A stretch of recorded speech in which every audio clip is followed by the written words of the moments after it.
रसोई में ना जाए, तुमने दरवाजे बंद कर दिए। ऐसे ही काम, क्रोध, लोभ, मोह ये जब उठे और तुम दरवाजे बंद कर दो, नो एंट्री, तब जाके भीतर की साधना बरकरार रहती है। अब हमारी क्या हालत है, 100 रुपए बैंक में जमा करा के आते हैं और दूसरे दिन 100 वापस निकाल लाते हैं, तो क्या बचेगा तेरे खाते में? क्या बचेगा? इसलिए ऋण बनाए जाओ, ऋण बनाए जाओ। अकाउंट में तुम्हारे नाम का पैसा होगा तो तुम्हारा जो भी ब्याज मिलेगा पैसे का, वो तुम्हारे अकाउंट में आके जुड़ेगा। और तुम्हारे नाम का अगर कोई अकाउंट नहीं होगा तो वो ब्याज का पैसा तुम्हारे अकाउंट में नहीं जुड़ेगा। और तुम्हारे अकाउंट में अगर तुम्हारे नाम का पैसा है तो तुम्हारा दुश्मन भी वहां बैठा है, उसे भी देना पड़ेगा। और तुम्हारे अकाउंट में कोई पैसा नहीं है तो तुम्हारा बेटा भी वहां बैठा है, तब भी कुछ भी नहीं देगा, भले ही तुम्हारा बेटा बैठा है। तो भौतिक जगत में सुखी रहो, इसके लिए अपने अकाउंट में कुछ न कुछ रखना, पुण्य का बैंक बैलेंस रखना। और इन सब बातों से अगर तुम्हें दूर आना है, जहां ना पाप लगता है ना पुण्य लगता है, जो सबसे निराली स्थिति है, तो फिर कभी अंतर यात्रा की जब बातें चले, वहां 1 घंटा समय लेके बैठो। वो क्लास जैसा विषय है, वो भीड़ का विषय नहीं है। लेकिन कहां मिलते हैं लोग इस मामले के लिए? कहां मिलते हैं? बस छोरा दे दो, छोरी दे दो, पद दे दो, पैसा दे दो, ये दे दो, वो दे दो। अरे ये धर्म है, तुझे जो चाहिए सब मिल जाएगा। पर याद रख, एक आदमी थका मांदा एक पेड़ के नीचे चला गया, बड़ा थका हुआ था। ओहो, मेरा तो गला सूख गया पानी के लिए, इतने तो झारी आ गई। फिर पानी पी लिया और भटक रहा था पता नहीं कहां से, फिर इच्छा हुई, अरे अब तो पेट में चूहे दौड़ रहे हैं, भयंकर भूख लगी, तो भोजन की थाली सामने आ गई। ओहो, 56 भोग चकाचक खा लिए। अब अरे बहुत भटका हूं, थका हुआ हूं, अगर कुछ सोने के लिए कुछ होता तो बड़ा आनंद आता।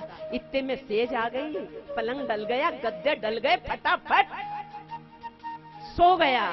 उनने कहा कि अरे अब ऐसे समय में तो कांता होती है, स्त्री साथ होती तो बड़ा आनंद था। एक सुंदर स्त्री पास में आ गई। फिर जब सफलता ही सफलता मिलने लगती है ना, और याद रखना, सफलता ही सफलता अच्छी नहीं होती है। अगर केवल सफलता मिलती है तो सिक्के का दूसरा पहलू अनदेखा रह जाता है। इसलिए जीवन में विफलता भी मिलना चाहिए ताकि सिक्के का दूसरा पहलू का भी अनुभव कर सको आप, वो भी जरूरी है। और तुम्हारी 50 विफलताएं एक दिन सफलता का रूप ले लेती है, इसलिए निराश मत होना, निराश मत होना। अब उसने जो सोचा हो गया। एक बहन ने मेरे से बोला था, बोले माँ सब कुछ बहुत अच्छा चल रहा है माँ, बस कहीं नजर ना लग जाए, कुछ हो नहीं जाए अब गड़बड़, सब बहुत अच्छा चल रहा है। ऐसे इस व्यक्ति ने सोचा, ओहो सब आनंद हो गया, कहीं शेरनी आ जाए और कहीं मुझे खा नहीं जाए। इतने में तो दहाड़ मारता हुआ आ गया, आया आ गया, खा गया उसे, खेल खत्म हो गया, खा गया। कहने का मतलब वो कल्प वृक्ष था, वो भूल से कल्प वृक्ष के नीचे जा बैठा था, इसलिए जो कल्पना करी वो होता गया। तो अगर आप केवल संसार के कल्प वृक्ष के नीचे बैठेंगे, आप जो चाहेंगे होता जाएगा। ये धर्म कल्प वृक्ष है, संत कल्प वृक्ष है, सत्संग कल्प वृक्ष है। यहाँ सोच करके आप जो जाओगे सोच के वो हो जाएगा आपका। लेकिन शेर का भी तो खतरा है, यहाँ शेर का भी तो खतरा है। और शेर का खतरा कैसा है? क्या मालूम पत्नी साथ छोड़ के चली गई तो, क्या मालूम एक्सीडेंट हो गया तो, क्या मालूम कंपनियां फेल हो गई तो, बिजनेस पिट गया तो। यहाँ शेर का खतरा है। और जहां कोई खतरा नहीं है, मैं उस जगह ले जाने की बात कह रही हूं आपसे जहां कोई खतरा नहीं है, कोई खतरा नहीं। सर्प को मालूम होता है कि खतरा है तो सर्प अपने बिल में चला जाता है, सुरक्षित। अब चाहे भूकंप आ जाए, चाहे पानी बरसे, चाहे ओले बरसे, गया वो तो अंदर जमीन में अपने बिल में चला गया। ऐसे ही एक ऐसा मुकाम बनाओ, एक ऐसा ठिया बनाओ, एक ऐसा ठिकाना बनाओ, जैसे घर में तुमने बेडरूम रखा है, झट इधर उधर से आए और आड़े पड़ गए, वहां जाके विश्राम करते हो। इसी तरह से जब समय तुम्हें मिले आंखें बंद करी और चले गए झट से एकांत में। कैसा एकांत? कैसा? जब बच्चा है ना माँ के गर्भ में रहता है तो मुस्कुराता है, रोता नहीं है, रोता नहीं है। बच्चा जब माँ के गर्भ में होता है क्योंकि वो एकांत में है, और वो एकांत में है इसलिए रोता नहीं है। और जैसे ही बच्चा माँ के गर्भ से बाहर आता है तो रोना शुरू कर देता है। इससे कोई बात समझ में आई कि नहीं आई आपको? एक व्यक्ति रहता है तो कभी भी झगड़ा होएगा, और दो व्यक्ति हुए तो झगड़ा होने की संभावना है कि नहीं है? एक तो निरंजन है, दो है तो झंझट है, तीन है तो उठापटक है। यानी तो क्या अकेले रहोगे? सामाजिक बात नहीं कर रही हूं मैं, बाहर की बात नहीं कर रही हूं, इसलिए अलग अलग सुनना सत्संग को। मैं अंदर की बात कर रही हूं। जैसे मां के गर्भ में एकांत में बच्चा मुस्कुराता है और बाद में जन्म लेते से ही रोना शुरू कर देता है, ऐसे ही जो संत महापुरुष हैं अंदर के एकांत में रहते हैं, बड़े आनंदित रहते हैं। वो तो भीतर और बाहर दोनों ही जगह एकांत में रहते हैं। वो भीड़ में रह के भी एकांत में रहते हैं। ये एकांत का कोना जिसे पसंद आ गया, याद रखना, ये एकांत का कोना जिसे पसंद आ गया, कहीं ऐसा तो नहीं लग रहा है कि मैंने भाजी के बाजार में कपूर की दुकान लगा ली हो? नहीं। बाहर के इतने फोन आ रहे हैं, 4-4, 500 फोन आ रहे हैं बाहर के। मां, सबने ये रूप तो छिपा रखा था, ये आत्मज्ञान और ये तत्व ज्ञान, तरस रहे थे हम जिसके लिए, हमारे प्राण तरस रहे थे, वो चीज सुनने को मिल रही है। लेकिन मैं बीच में इसलिए आपको टोक रही हूं कि कब तक पहली दूसरी में पड़े रहोगे? कब तक?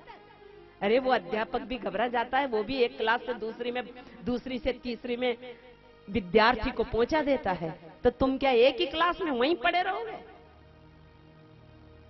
परमात्मा ने सीढ़ियां बनाई है, ऋषि मुनियों ने सीढ़ियां बनाई है। मंदिर से शुरुआत करो, मोक्ष तक पहुंचो, अंदर का भगवान मिले, उस दिन यात्रा पूरी होती है। तो बाहर से शुरू होती है, अंदर जाके खत्म होती है। अंदर यात्रा एकांत, और जिसे भीतर का एकांत अमृत जैसा लगने लग गया है, उसे इंद्र के 100 सिंहासन दे दो तो ठोकर मार देगा, क्योंकि अंदर का आनंद एक मण के समान है और बाहर का आनंद एक कण के समान है। ऐसा खजाना है अंदर का। ऐसे व्यक्ति को कोई पद मिले न मिले, उसे मान सम्मान मिले न मिले, उसे नहीं चाहिए संसार का कुछ भी नहीं चाहिए, क्योंकि उसे जो मिला है वो इतना भरपूर मिला है कि अब किसी चीज की जगह खाली नहीं बची, अंदर कोई खाली नहीं बची। तो ध्यान दे, जो बात चल रही थी कि एक घड़ा ऐसा है जो औंधा रखा हुआ है, उसके अंदर 4 महीने बारिश होती है, एक बूंद भी अंदर नहीं जाती है। और एक घड़ा ऐसा है जो मुंह तो सीधा है, रखा तो सीधा है, लेकिन फूटा, जितना डालो उतना निकल जाता है। अब एक है तीसरा घड़ा, वो तीसरा घड़ा कैसा है? किनारे तक पूरा भरा भराया। कुछ लोग ऐसे हैं जो पूरे भरे भराए, अब तो वहां एक भी बूंद डालो तो बाहर निकल जाए, अंदर एक भी नहीं जाए। ऐसे घड़े हैं जो भरे भराए, संसारी भरा भराया है, वो सारा कचरा ही लेके यहाँ गए हैं। जबकि शुरू दिन बताया था आपको कि जब जूते चप्पल उतारे जाते हैं, वहीं अहंकार को उतार के आना, वहीं संसार का कचरा उतार करके आना। हनुमान को हम तेल और सिंदूर चढ़ाते हैं, और तुम चढ़ाओ भले तेल सिंदूर, लेकिन हनुमान तो चोला उतार देते हैं, चोला उतार देते हैं। इसी तरह से जब बिस्तर के ऊपर पांव रखो, विचारों का चोला उतारो। एक किसान था बेचारा, दिन भर खेत में काम करता था, और शाम को आता, अपने हाथ मुंह धोता और हाथ मुंह धोकर के सीधा मंदिर में जाता था और मंदिर में जाता और अपनी चादर को ले जाके के फटकार देता, मूर्ति के सामने जाके झाड़ देता था। रोज आता, नियम से आता था। शुरू में नियम रखने पड़ते। किसी ने प्रश्न किया, सबरी ने भगवान को झूठे बेर खिला दिए? अरे भक्ति की पराकाष्ठा की बात है, तुम मत खिला देना। तुम क्यों खिला दो झूठे बेर? नियम, जो नियम है, अगर पूजा पाठ करते हो तो नियम रखना पड़ेगा, और भक्ति जब पराकाष्ठा पे है तो फिर नियम नहीं रखना पड़ेगा। रामकृष्ण परमहंस माता काली को चख के फिर भोजन कराते थे। कहीं नमक तो ज्यादा नहीं है, कहीं तीखा तो नहीं हो गया, चख के कराते थे। वो बहुत आगे की अवस्था की बातें हैं। इसलिए जो जिसका जैसा अधिकार है वैसी ही साधना करना। तो जो तीसरा घड़ा है वो पूरा भरा भराया है, किनारे तक भरा है, कुछ भी अंदर नहीं जाता है। ठूंठ रहता ना, जमीन में पानी डालोगे गीली हो जाएगी, मिट्टी में पानी डालोगे गरगला जाएगी, ऐसी मुलायम हो जाएगी। पौधे में पानी डालोगे पुष्प और पल्लवित हो जाएगा, पत्ते आ जाएंगे, फूल आ जाएंगे, फल आ जाएंगे। और पत्थर पे पानी डालोगे तो बह जाएगा, कुछ नहीं होगा। पत्थर पे पानी डालने से कुछ भी नहीं होगा। पत्थर बन के नहीं बैठना है। थोड़े गीले हो जाना, थोड़े गल जाना, थोड़ा बह जाना। जो गले वो ढले, जो गलता है वो ढल जाता है, और जो कड़ला ही रहता है, गलने को तैयार नहीं है, वो ढलता भी नहीं है। मिट्टी ने कहा तू मेरी मूर्ति बना दे, कुमार से कहा, तो कुमार ने कहा मूर्ति बनाने के लिए शर्त कितनी है, तू कबूल है तेरे को? उन्होंने कहा क्या शर्त है? बोले मैं खदान से खोद के लूंगा तो कुदाली खानी पड़ेगी। बोले मंजूर है। गधे पे भर के लूंगा तो आना पड़ेगा। बोले मंजूर है। फिर तेरे डले को फोड़ा जाएगा पत्थर से या जिससे भी, तेरे डले फोड़े जाएंगा, चोट खाएगी तू? बोले मंजूर है। फिर तेरे को गलाया जाएगा, मंजूर है? हाँ मंजूर है। फिर तुझे आकार दिया जाएगा, तुझे कबूल है? बोले हाँ कबूल है। तो ठीक है, मेरे अंदर भी कला है मूर्ति बनाने की। अगर तू इतनी तैयार है तो मेरे हाथ में कला है, तेरे को लाखों की कीमत की मूर्ति बना दूंगा मैं। इसी तरह से जो चोट खाता है वो मूर्ति बनता है, और जो चोट खाने से बच के मैदान छोड़ के चला जाता है वो डील डोल पत्थर ही रह जाता है, वो काम का नहीं है। सीढ़ी में भले लगे तो काम में आ जाए। बहु भांति पटके खाई के तब मल्ल मल्लन पीटता। एक पहलवान पहलवानी सीखता है तो ना जाने कितनी बार वो डच के पटके खाता है, तब जाके वो पहलवानी सीखता है। इसी तरह से ये है, गिर गिर के उठ के फिर चलना, फिर गिरे फिर चले, फिर गिरे फिर चले, ऐसे करके हमारी मंजिल तय हो जाएगी। तो 3 घड़े हो गए। अब चौथा घड़ा कैसा है? भरा हुआ भी नहीं है, खाली है, फूटा भी नहीं है, ओंधा भी नहीं है, सीधा है। जो सीधा है, खाली भी है, यहां खाली होके आया करो ताकि यहां से जो मिले उससे भर जाओ आप। जिस दिन तुम पूरे खाली हो गए उस दिन परमात्मा पूरा का पूरा भर जाता है। एक घटना एक साथ घटती है, एक साथ घटती है। कैसे घटती है? कि तुम्हारा खाली होना और उसका उतरना, परमात्मा का उतरना, पूरा उतर आएगा। फिर तुम्हारे अंदर वो चेतन, वो साक्षी, वो ब्रह्म ही रहेगा, बाकी जगत नहीं रहेगा। ये कला है। ये शरीर जगत में रहे और तुम जगदीश के अंदर में रहो, ऐसी स्थिति आ जाएगी। ठीक है, लीजिए सर 2 मिनट भगवान का नाम। प्रीतम प्रीत लगा के दूर देश मत कथा से उठे ना, कोई भी ना उठे कथा से उठना पाप है। बसो हमारी नागरी, हम मांगे तू खा।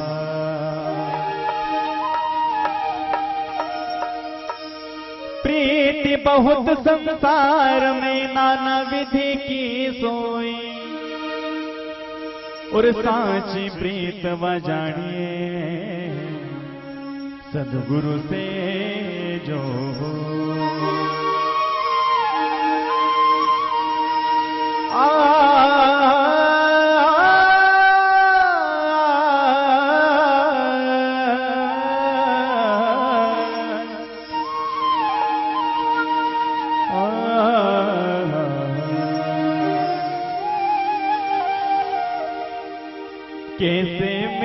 हो तेरा।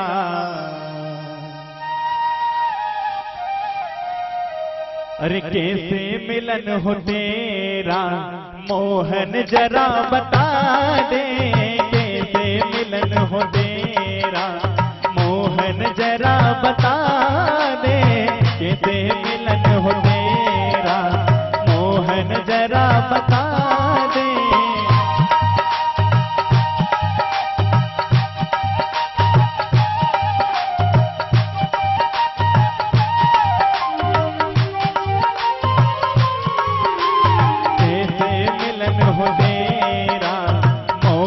जरा बता दे, कैसे मिलन हो तेरा मोहन जरा बता दे, मोहन जरा बता दे, छलिया जरा बता दे, हो मोहन जरा बता दे, छलिया जरा बता दे।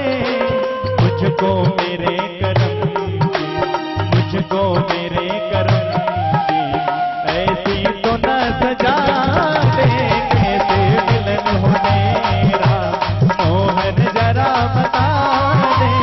मुझको मेरे करम ऐसी तो ना सजा दे, कैसे मिलन हो तेरा।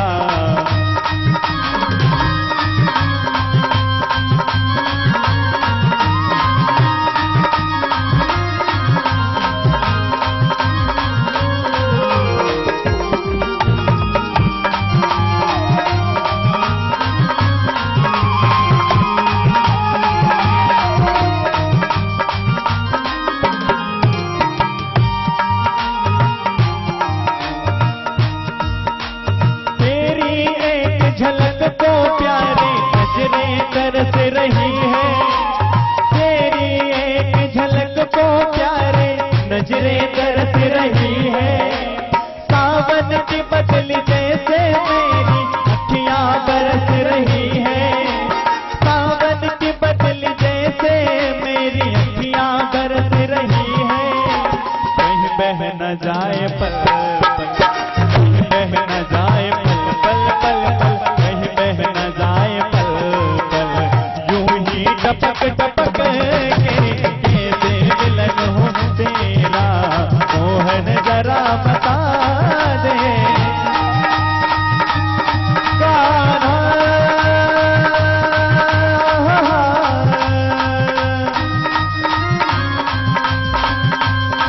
मेरे प्यारे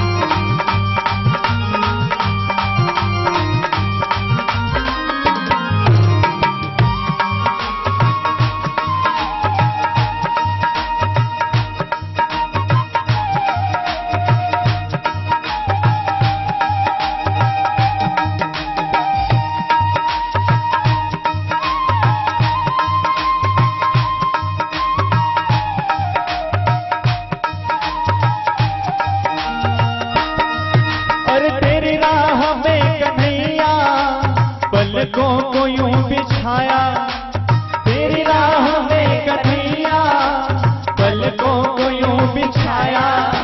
तारे लगे अरज में पलकों पे यूं सजाया, तारे लगे अरज में पलकों पे यूं सजाया। करता ना हमको मोहन, करता ना हमको मोहन मोहन, करता ना हमको मोहन। अब तो दर्श दिखा दे, करता ना हमको मोहन, अब तो दर्श दिखा दे।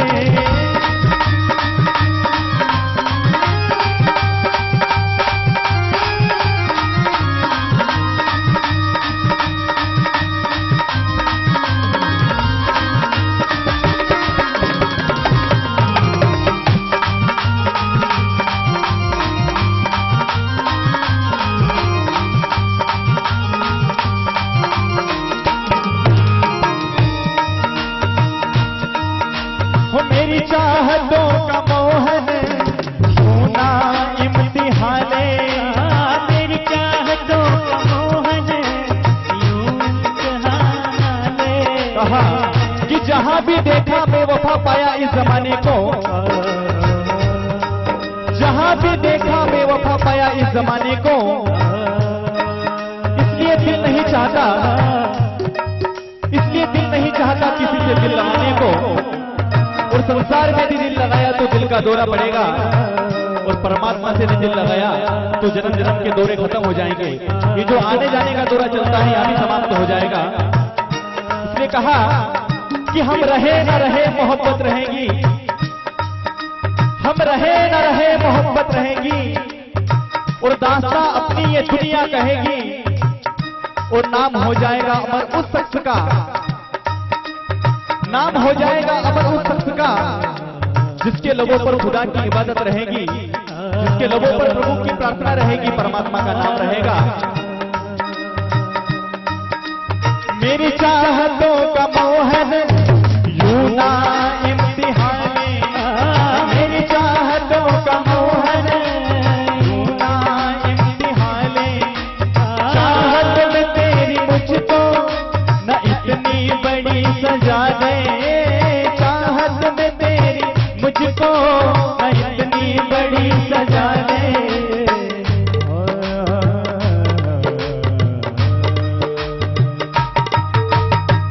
प्रेम प्रेम सब कोई कहे, पर प्रेम न चिन्हे कोई, और 8 प्रहर भी न रहे, बस प्रेम कहावे।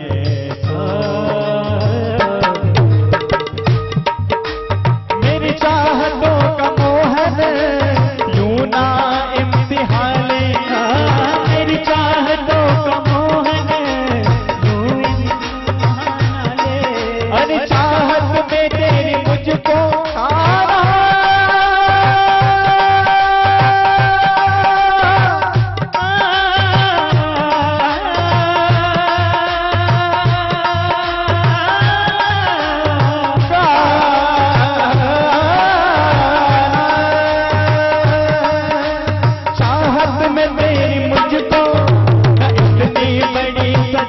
सजा दे, चाहत में तेरी मुझको न इतनी बड़ी सजा दे। मैं यूं ही जी रहा हूँ, जी रहा, मैं यूं ही जी रहा हूँ, पल पल तड़प तड़प के, मैं यूं ही जी रहा हूँ, पल पल तड़प तड़प के।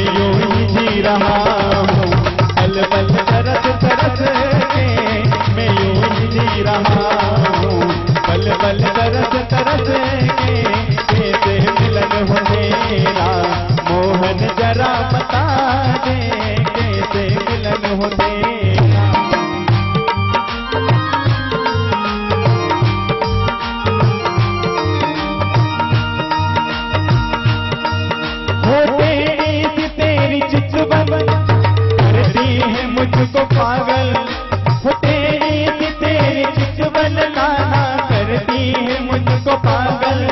अरे नजरों के तीर काफी करने को मुझको घायल, अरे नजरों के तीर काफी करने को मुझको घायल।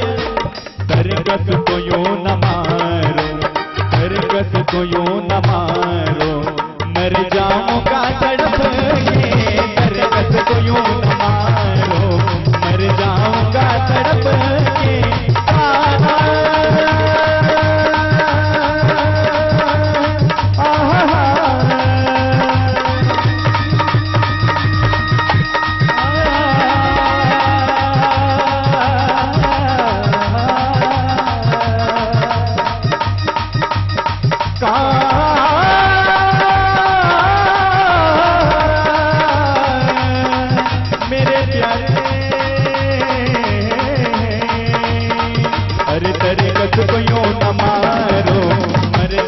जाऊंगा तड़पन के।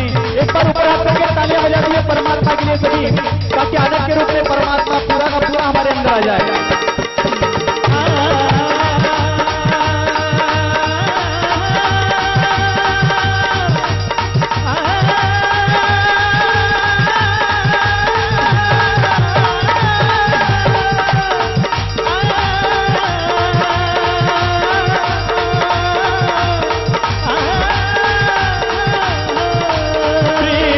को पतिया लिखूं जो कहूँ हो विदे, मेरे तन में मन में नैन में तो कहाँ भेजूं संदे। बोलिए सद्गुरुदेव भगवान की जय।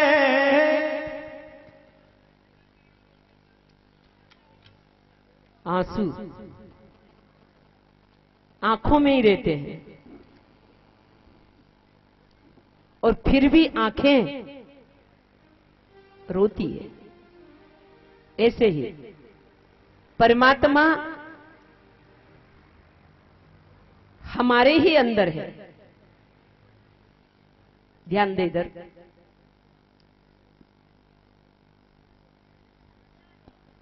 बिल्कुल आप बैठ जाएं, कुछ न करें। यहां बहुत सारी शक्तियां आ जाती है।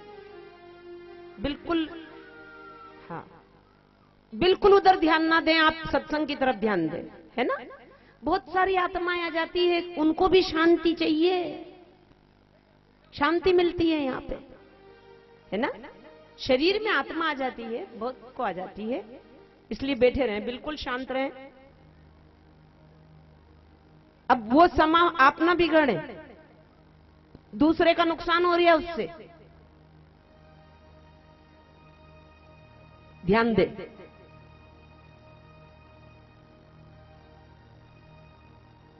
चैतन्य महाप्रभु की कथा चल रही थी और रोजाना ऐसे प्रसंग निकल आते थे कि लोगों की आंखें गीली हो जाती थी। अभी आपको सुनाया था कि पत्थर पे पानी डालेंगे तो कुछ नहीं होगा, लेकिन मिट्टी पे डालेंगे तो बिल्कुल गिली हो जाएगी। तो हृदय जिनके ऐसे हैं, भावनाएं जिनमें हैं। मछलियां गंगा में रहती है, लेकिन मछलियों का कल्याण नहीं हो जाता है। क्यों? क्योंकि उनमें भावनाएं नहीं होती है। कई पक्षी, आप नेपाल गए होंगे पशुपतिनाथ मंदिर का दर्शन करने, कितने पक्षी, हजारों की संख्या में पक्षी मंदिर के ऊपर बसेरा करते हैं, फिर उड़ के चले जाते हैं। तो देवालय में रहने से पक्षी का कल्याण नहीं हो जाता है। क्यों? क्योंकि उसमें भावनाएं नहीं। इसी तरह से राम नाम सब कोई कहे, ठग ठाकुर और चोर। यानी चोर चोरी करने जाता है तो वो भी अपने भगवान को याद करता है। कई तो शराबी ने मेरे से कहा, बोले मां ऐसी बात नहीं, हम भी याद करते हैं उसको। मैंने की कैसे करते हो तुम? बोले जब शराब पीते हैं ना, पिए ही जाते हैं और जब उतरती ही नहीं है तो फिर उसको याद करते हैं हाथ में प्याला लेके। मैंने कहा वाह भाई, तेरा बड़ा अच्छा तरीका है। एक साइड ले जाएं, बहन को एक साइड देख लेना, तुम सब योनियों में चले जाना, पर कहीं शांति नहीं मिलेगी। बन बन के बहुत देखा और कुछ ना बन सका हूं, और जब से बनना छोड़ा भगवान हो गया हूं। कहीं शांति नहीं, यही शांति है। इसलिए आज हम स्कूल में गए थे, वहां बता रहे थे कि गुल को गुलशन न बना सकेंगे हम, गुल को तो गुलशन न बना सकेंगे हम, लेकिन जिस राह से निकल जाएंगे कुछ कांटे कम कर जाएंगे हम। आप और हम अपना ऐसा जीवन बनाएं कि जिस राह से निकले कुछ कांटे कम हो जाएं, कुछ पीड़ाएं कम हो जाएं, कुछ दर्द कम हो जाएं, कुछ दुखी लोग सुखी हो जाए। जो नारायण सेवा संस्था कर रही है, कुछ लोग जो चल नहीं पा रहे हैं चलने लग जाएं, कुछ लोग बैठ नहीं पा रहे हैं, ऐसे पड़े हैं, हाथ पैर काम नहीं कर रहे हैं, बैठने लग जाएं। जो खड़े हो पा के चल नहीं पा रहे वो चलने लग जाएं। जिनसे जो बने। इसलिए ध्यान देना। एक टैक्सी वाले ने पूछा कि मेरे घर की आर्थिक स्थिति अच्छी नहीं है और यदि मैं टैक्सी चलाना बंद करूं और यहां 7 दिन के आके कथा सुनूं तो मैं ऐसा कर ही नहीं सकता, फिर क्या किया जाए? तो जहां है वहीं टैक्सी चला, लेकिन जो लाचार है, कोई बीमार है, कोई रोगी है, उससे पैसा मत लेना। एक व्यक्ति से एक दिन में एक व्यक्ति से, जो लाचार व्यक्ति हो उससे पैसा मत लेना। तू जहां है वहीं तेरी साधना बन जाएगी, हो जाएगी साधना। तुम जहां हो, भगवान ने तुम्हें जहां बिठाया है, बस वहीं काम में आ जाओ। तुम तो जिसको जैसी जरूरत वहां काम में आ गए, वही धर्म है, बस वही धर्म है। जिसको जैसी जरूरत है वहां हम वैसे काम आ गए, उसी का नाम धर्म है। इसलिए एक टैक्सी वाला होता है ना, अब तुम सत्संग में आओ, उसे कोई पुण्य नहीं मिलेगा। तुम टैक्सी में बैठ के अस्पताल गए, उसे कोई मतलब नहीं है। तुम टैक्सी से स्कूल में गए, उसे कोई मतलब नहीं है। तुम शराब पीने के लिए गए टैक्सी में बैठ के, उसने वहां जाके उतार दिया। तुम टाकीज में गए, उसने वहां जाके उतार दिया। तुम कहां जा रहे हो उसे कोई मतलब नहीं। तुम्हारे किए का उसको पाप भी नहीं है और तुम्हारे किए हुए का उसको पुण्य भी नहीं लग रहा है। उसका तो मीटर चल रहा है, बस उसको तो मीटर चलने के पैसे मिलते हैं, समझे? ऐसे ही तुमसे जहां जो अच्छा बने करते चलो। मीटर चल रहा है, वो मीटर चल रहा है, भगवान तुम्हारा मीटर देखेगा बस, और तुम्हें पैसा मिलेगा मीटर के हिसाब से। और मीटर क्या बनाता है? यूनिट बनाता है। लाइट वाला तुम्हारे घर आया, वो सब दूर नहीं देखेगा कि पंखे कहां चल रहे हैं, फ्रिज कहां चल रहा, वो तो मीटर में जाके यूनिट देखेगा कि यूनिट कितने बने हैं, बस उतने का बिल आ जाएगा। ऐसे ही भगवान तुम्हारे यूनिट देखेगा, पाप के यूनिट ज्यादा है कि पुण्य के यूनिट ज्यादा है, उसी तरह से तुम्हें अपने कर्म का फल मिलेगा, उसी तरह से मिलेगा। मर्जी तुम्हारी, तुम ये यूनिट ज्यादा बनाओ या शैतानियत और चालाकियां करके वो यूनिट ज्यादा बनाओ। मेरे लिए सब प्यारे हैं, मेरे लिए दुष्ट भी नहीं बचा कोई, क्योंकि मोहब्बत ने नहीं छोड़ी जगह खाली अदावत की। मैं अदावत करूं तो किससे करूं? क्योंकि सभी हमारे हैं। मोहब्बत ने जगह नहीं छोड़ी खाली अदावत की। काय की अदावत? हाँ, कोई गुरु होने के नाते किसी शिष्य को बुराई से बचाता है, वो गुरु का धर्म बनता है। इसलिए आपको किसी में दोष नहीं देखना है। महात्मा गांधी ने कहा है कि लोग अपनी पीठ नहीं देख सकते हैं। ऐसी व्यवस्था भगवान की कि आदमी अपनी पीठ को नहीं देख सकता, इसलिए आदमी को अपनी गलतियां नहीं दिखाई देती है, और गुरु उसकी गलतियां निकाल के उसे बहुत कीमती बनाना चाहता है। इसलिए गुरु कल्याण की दृष्टि से दोष देखता है और हम लोग ईर्ष्या की दृष्टि से दोष देखते हैं। इसलिए हमें किसी के अंदर दोष नहीं देखना है। जैसे मधुमक्खी होती है, मधुमक्खी तो हर फूल पे जाती है, हर बगिया में जाएगी, हर फूल के ऊपर बैठेगी, वहां से रस लेकर के आएगी और मीठा छत्ता बना के तैयार करेगी। तुम भी जिसको भी देखो, जो भी तुम्हारे व्यवहारिक जगत में तुम्हारे संपर्क में आए, तुम उसी में से रस ले लो, उसी में से अच्छाई ले लो और अच्छाइयों का मीठा छत्ता बना के अपने अंदर में तैयार करो। मत देखो, बुराई देखोगे लोगों की तो तुम बुराइयों से भर जाओगे भीतर से, और अच्छाइयां देखोगे लोगों की तो तुम अच्छाइयों से भर जाओगे। पर किसी में तो ए भी है, गुणी है, उसे तो बुरे ही दिखता है। उनने कहा कि दिए के नीचे अंधेरा क्यों है, चंद्रमा में दाग क्यों है, गुलाब में कांटे क्यों हैं, समुद्र खारा क्यों है, कोयल काली क्यों है, सोने में सुगंध क्यों नहीं है? तो तेरे को दिए का अंधेरा ही दिख रिया, दीपक उजाला दे रिया वो नहीं दिख रिया, तेरे को चांद का कलंक ही दिख रिया, चंद्रमा चांदनी दे रिया, अमृत बरसा रिया, औषधियों को पुष्ट कर रिया, वो तुझे दिखाई नहीं दे रिया। समुद्र का खारा पानी तुझे दिखाई दे रिया, लेकिन समुद्र का पानी बादल भर के ले जाते हैं और मीठा करके बरसाते हैं, वो तुझे दिखाई नहीं दे रिया। तो किसी की दृष्टि दोष दृष्टि होती है, वो सब में दोष ही देखता है, यहां तक कि गुरु को भी नहीं छोड़े। हे भगवान, कम से कम गुरु और भगवान को तो छोड़ दो। किसी ने क्या कहा, भगवान ने दुनिया बनाई तो अकल नहीं थी उसको, अकल ही नहीं थी, और हमसे पूछा भी नहीं, हम बता देते। हमने कहा क्या अकल नहीं थी भगवान में? बोले सोने में सुगंधी नहीं डाली उसने आकाश में फूल नहीं खिलाए, उसने स्वर्ग में जाने के लिए चिड़िया ही नहीं बनाई। हमसे पूछता तो हम बता देते। ऐसे बातें कर रहे तो कहां खड़े थे ये लोग? एक आम के पेड़ के नीचे खड़े हुए बात कर रहे थे, और सामने एक झोपड़ा था, कद्दू की बेल उस पे चढ़ी हुई थी और ऐसे ऐसे कद्दू लगे थे उसमें। तो ये दोनों बातें कर रहे हैं, तो क्या कह रहा है ये व्यक्ति? अब तू देख ले, भगवान को अकल थी क्या? देख ले, ये ऐसी पतली कमर वाली बेल और ऐसे बड़े बड़े उसमें कद्दू लगाए, अकल है भगवान की। और देखो ये आम का पेड़ कितना गहरा है, कितना बड़ा है, और इसमें इतने से फल लगाए। बताओ अकल थी भगवान में? इतने में कच्ची केरी ऊपर से टूट के खोपड़ी पे पड़ी, ऊपर ही ऊपर की केरी गिरी टूट कर आम में से, और उसकी खोपड़ी के ऊपर गिरी। अरे वो भगवान सही है। उनने कहा अगर ये कद्दू इतने बड़े बड़े इसमें लगाता और कहीं मेरी खोपड़ी पे गिरता तो मेरा तो कचूमर हो जाता। इसलिए परमात्मा ने जो किया सब अच्छे ही किया है। लोग दोष भगवान को भी देखने में नहीं छोड़ते हैं, और लोग दोष अपने गुरु में भी देखना नहीं छोड़ते हैं। एक बार एक शिष्य था, 5 साल से साथ रह रहा था, और अपने गुरुदेव से बोलने लगा, बोले गुरुदेव मैं तो जा रहा हूं।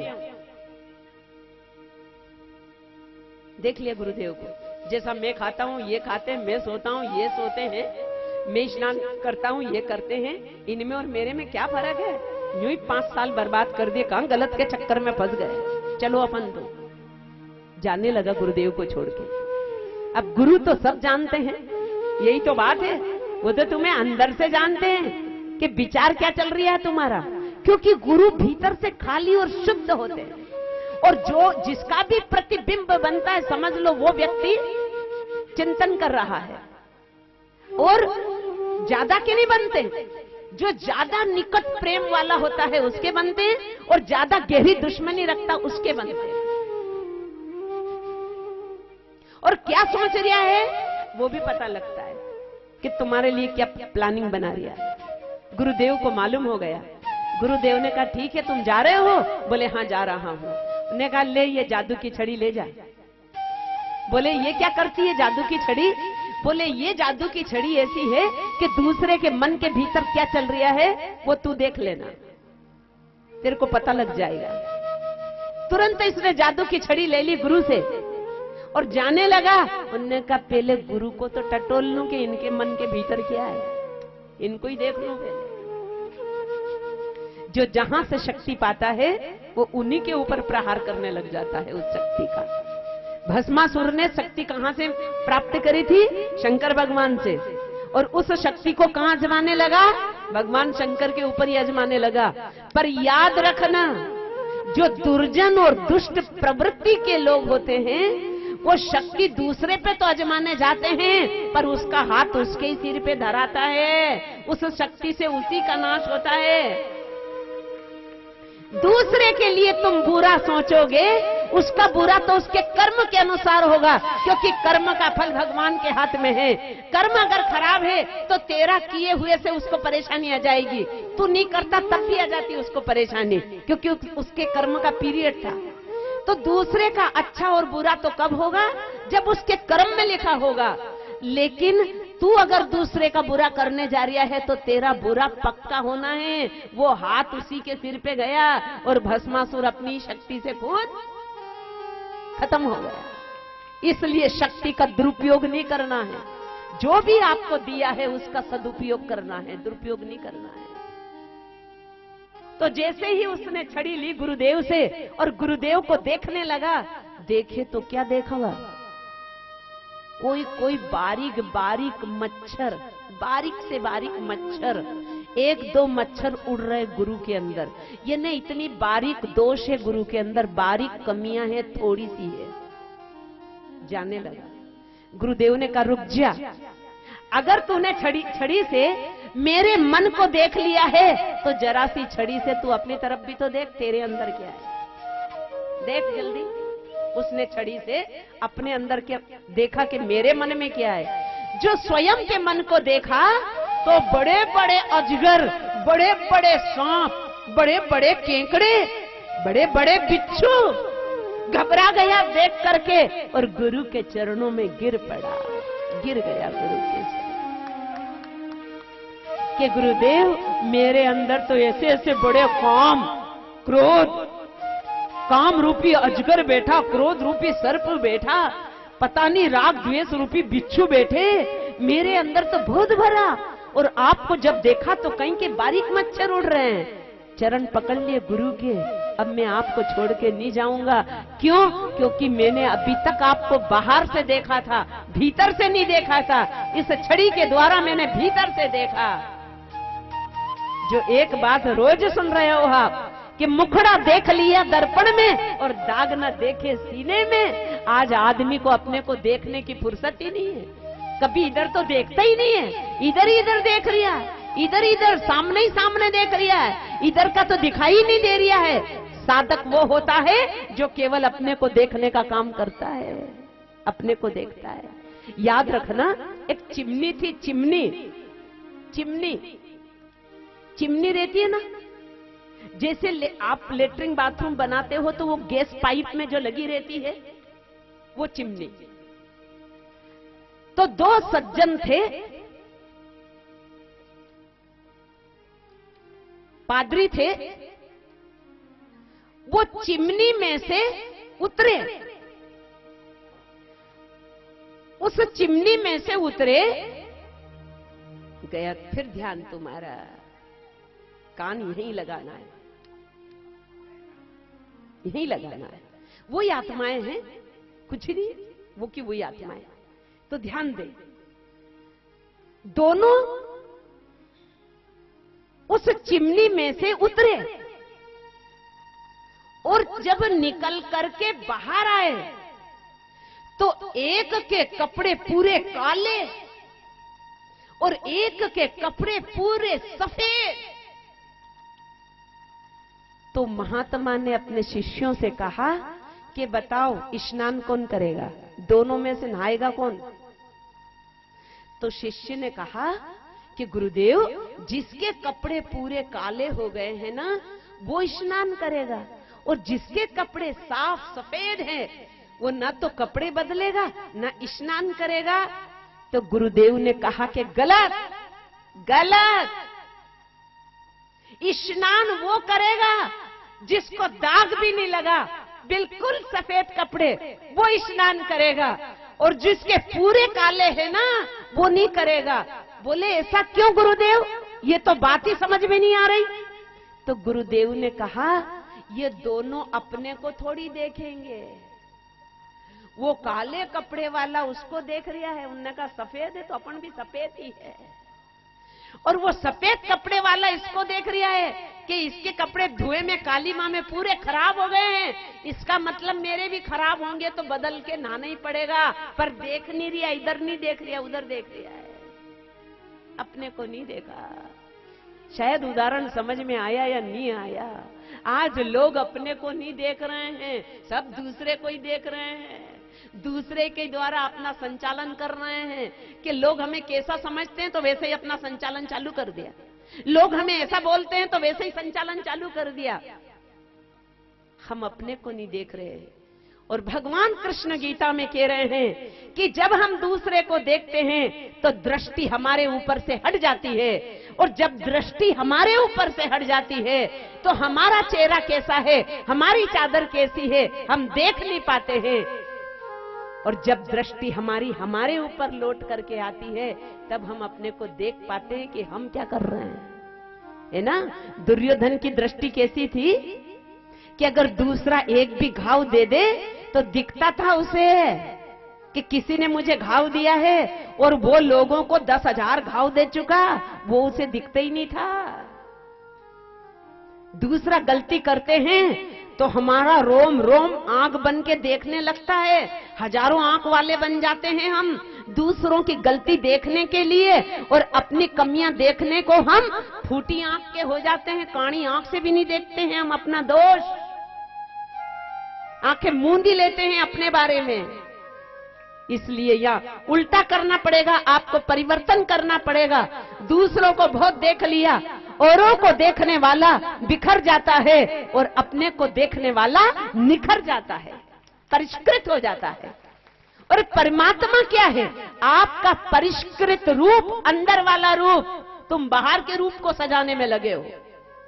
मैं विरोध नहीं करूंगी, बिल्कुल नहीं करूंगी। माताएं, मैं फैशन का विरोध करती हूं, श्रृंगार का विरोध नहीं करूंगी। और मैं तो फैशन का भी नहीं करती हूं। तुम तो सत्संग में आओ। अगर मैं फैशन की बात करूं तो तुम सत्संग में नहीं आओगे। तुम सत्संग में आओ तो तुम्हें सब बात समझ में आ जाएगी। सिर के बाल जब तक सिर पे होते हैं तब तक हम नहीं देख पाते हैं, और जब सिर के बाल सिर से अलग होते हैं तो हमें दिखाई देने लग जाता है।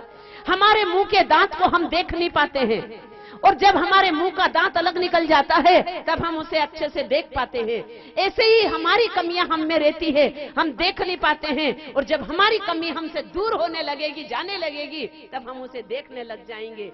इसलिए जब ध्यान साधना में बैठे हैं आप, तो विचार उठने लगते हैं, पता नहीं क्या क्या जंजाल आ जाते हैं। अभी तक तुम्हें क्यों नहीं दिखे? ध्यान में बैठे तब क्यों दिखने लगे?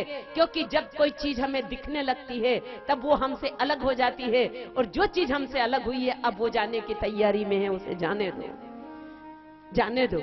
और जब सब निकल गया अंदर से और जो शेष में रह गया वही सच्चिदानंद होता है, वही सच्चिदानंद है। इसलिए जो कथा चल रही है, आज इसे अपने दोस्त देखेंगे, दूसरों के नहीं।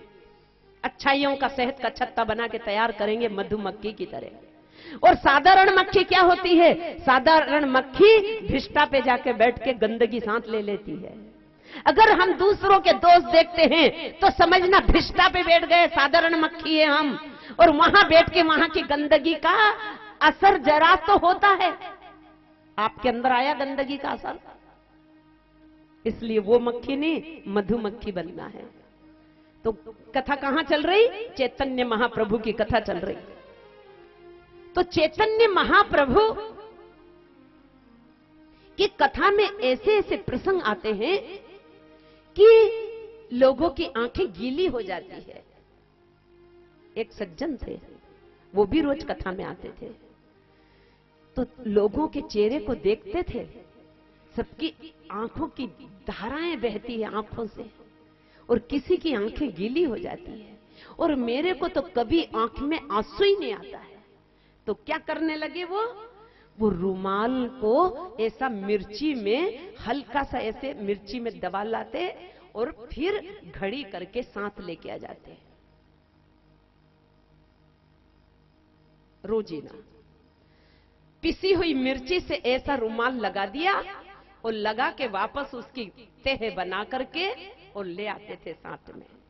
और जब ऐसे प्रसंग चलते थे कथा में जहां सबके आंसू बहते हैं और उनको आंसू नहीं आते थे, जो भरा नहीं है भावों से, बहती नहीं रसधार है, दिल नहीं वो पत्थर है जिसे प्रभु से प्यार नहीं।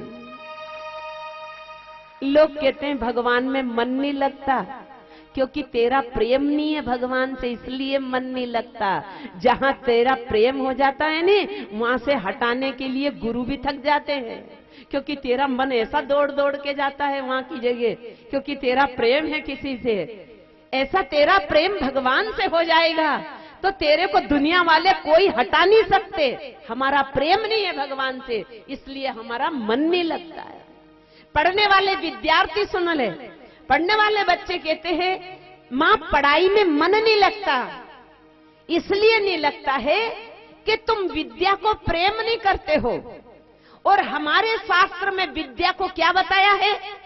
कल आपको क्या बताया था? प्रारब्ध के अनुसार पत्नी जैसी भी मिल गई संतुष्ट हो जाना, और समय पे भोजन, कभी निंदा मत करना भोजन की, अन्न की आलोचना मत करना। अन्नम ब्रह्म, अन्न ब्रह्म है। अगर तुम अन्न की निंदा करते हो तो समझ लेना ब्रह्म की निंदा कर रहे हो। तो भोजन समय पे जैसा भी मिल जाए संतुष्ट हो जाना चाहिए। और कमाने के बाद, इतनी हाय हाय करने के बाद, फिर तुम्हें जो तनख्वाह मिले, तुम्हें जो दिन भर में पैसा आ जाए, फिर उससे संतुष्ट होना चाहिए। जो मिला उसका आनंद लेना चाहिए। और किन चीजों का संतुष्ट नहीं होना चाहिए, कभी नहीं होना चाहिए? विद्या अध्ययन में कभी भी संतुष्टि मत कर लेना। तप करने में ज्यादा कभी भी संतुष्ट मत हो जाना। भगवान के मंत्र का जप करो तो कभी भी संतुष्ट मत हो जाना। और दान देने से कभी भी संतुष्ट। गाय खा रही है और गाय ये पॉलीथीन ऐसी है, ना तो जलती है, ना सड़ती है, ना खत्म होती है, प्रदूषण पैदा करती है, बहुत नुकसान हो रहा है उससे। जिससे जो बने तो दान देते रहो। तो विद्या अध्ययन में, तप करने में, जप करने में, दान देने में, इसमें संतुष्टि मत करना। क्यों? क्योंकि इनकी सीमाएं नहीं होती है, इनकी सीमाएं नहीं होती है। इसलिए कभी संतुष्ट मत होना, लगे रहना, करते रहना, करते रहना। लोभी बन जाना, लालची बन जाना। तुलसीदास जी का आपने सुना था, उन्हें कहा कामी नारी प्यारी जी में। और कामी कैसा होता है? कामी यानी जिसकी जो कामना होती है उसे वो वस्तु मिल जाती है तो वो उससे अलग हट जाता है। ऐसे ही है भगवान, मेरी कामना आपकी है और आप अगर मुझे मिल गए तो ऐसे नहीं कि मैं हट जाऊं आपको प्राप्त करके, नहीं, लोभी जैसा लोभ बना रहे मुझे आपके दर्शन का, ऐसा लोभ। तो जैसे ही कथा में प्रसंग निकला, सारे लोगों की आंखें गीली हो रही, तो वो क्या करते, अपना रुमाल खोल के और जो मिर्ची में करके लेके आए थे उसको ऐसे करके आंखों में लगा लेते और आंखें लाल लाल हो जाती, आंखों से आंसुओं की धाराएं चल जाती। अब रोज कथा चलती है, रोज प्रसंग निकलते हैं, कोई पास में बैठे वाले ने, किसी ने ध्यान दे दिया। वैसे तो किसी को देखना नहीं, अपनी कथा सुनना है, क्या हो रहा है क्या नहीं हो रहा है। लेकिन जिनका मन चंचल होता है वो इधर उधर देख लेते हैं। जो इधर उधर किसी ने देखा, उन्हें कहा ये व्यक्ति रोज रुमाल लेके आता है और आंखों में मिर्ची लगाता है।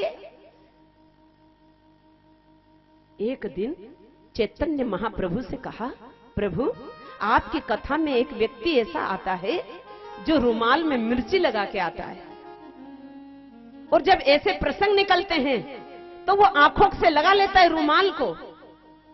चैतन्य महाप्रभु ने कहा कि उस व्यक्ति को मेरे से मिलाना। उस व्यक्ति को चैतन्य महाप्रभु से मिलाया गया। चैतन्य महाप्रभु ने कहा, भाई तू आंख में मिर्ची क्यों डालता है? रुमाल में मिर्ची लगा करके आंख में क्यों डालता है? उस व्यक्ति ने कहा, सुनिए महाराज, मेरी बात सुनिए आप। मैं कई बार चुनाव में खड़ा हुआ हूं, घर